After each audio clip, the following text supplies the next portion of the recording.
Elizabeth Grandbois was handed a death sentence, but she turned it into a life mission, a mission that's taking her to the stars. That's it. I'll do a concert.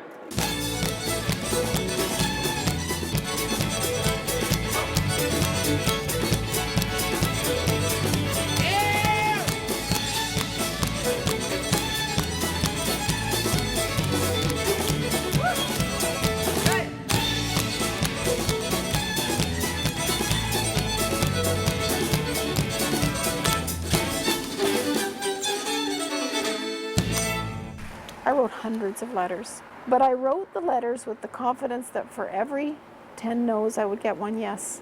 They believed so much in what they were doing, it seemed impossible to all the people around them. It seemed like a really huge undertaking, and it was such a great story. In this business, you do a lot of emceeing things for causes after causes after causes after. I mean, they have a society for every organ in the body now, you know. But what was interesting about this, it just stuck out like a sore thumb as being something really, really special. I had very recently gone through the experience of watching my brother-in-law pass away from ALS, so I had a little bit of first-hand knowledge. So it took me about a second to go, sure, yep. She's a really dynamic person and an inspiring person, and the energy that she summons to make something like this happen is really extraordinary.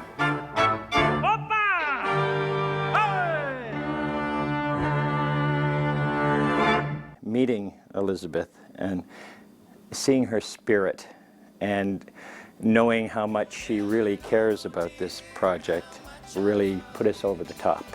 Please don't take my sunshine away. I'm so excited. Rotation? I'm so excited. This is awesome. This is so incredible. No matter how crazy an idea you have or how far-fetched it seems, keep it in your purse, keep it in your pocket, keep it in your heart, and somehow the universe will find a way of returning it to you. And I know that this evening is an evening such as that. This was Elizabeth's dream, this was Elizabeth's hope, and I'm so glad to be asked to be a part of it. It was a painful time because I was trying to deal with an incredible feeling of sorrow for what I was losing, personally, and just what my family would lose, and yet I couldn't believe that this was so poorly understood. As a nurse, that this was so poorly recognized, that people actually hid away and just died without anybody knowing what was happening in their homes.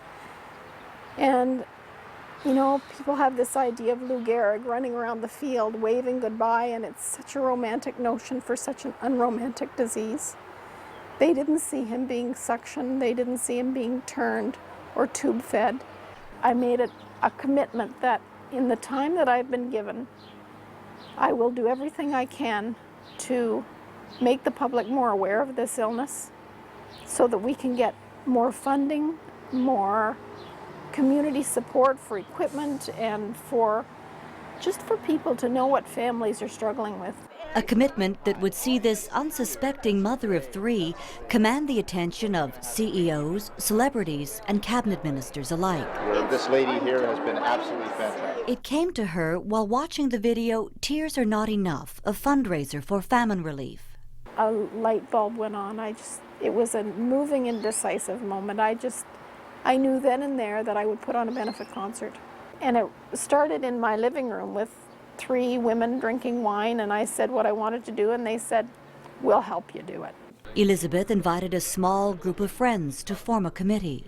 So she just grabs you because of who she is and how nice she is and her strength and her courage. She fights through a lot of pain, a lot of discomfort, and just keeps going and keeps plugging. And as you may know, there's been a number of setbacks as we try to pull this concert off, but she just keeps coming back, and we ride through it. And so she's an inspiration to all of us, and she certainly is to me. Remember, an idea that doesn't work today doesn't mean it won't work tomorrow. Some of these things are just timing. Yes. My time is pressing, so I'm pressing. We don't live well with the notion of death. in our society. It's cordoned off. I mean, there was a time when, you know, when Grandpa was dying, he died in the house and he lay there in the living room, and, you know, we've cordoned it off, and in many respects we've turned it into some kind of deep, dark, Edgar Allan Poe-esque horrible thing. Poignant stories that unfold as I'm doing this justify why I'm doing it.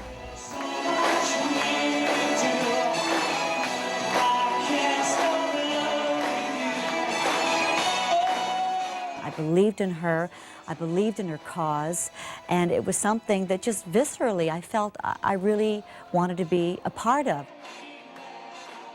And when people believe in the cause, and they believe in the honesty and sincerity of the people who are involved, it can't help but work.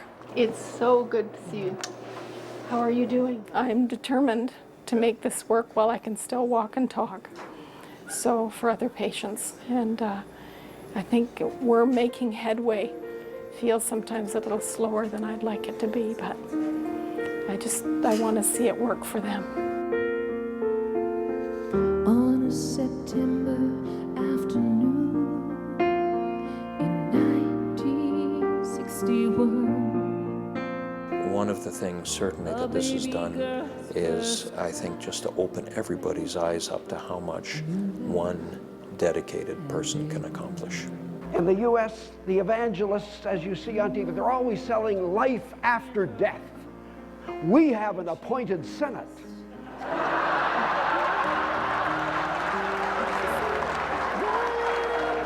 Americans, they get nervous about political jokes. We go out and vote for them. To see this kind of event occur now this year as well as last year, the kinds of funds that the community is willing to raise on behalf of fighting this terrible disease, that does spur government on as well to be part of the solution as well. Please welcome Elizabeth Grandbois.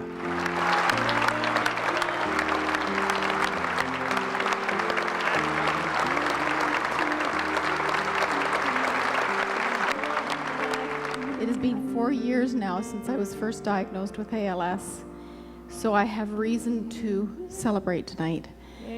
I am alive, and I still am able to speak, which gives me the ongoing privilege of being the voice for those who have been silenced by this devastating and costly disease.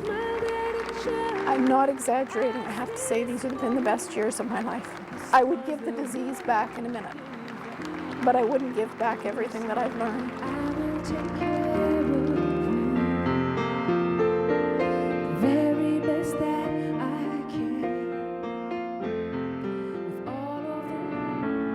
Whispering rain, careless emotion, rising and falling, waves on the ocean carry you on till nothing remains, only the sound of the whispering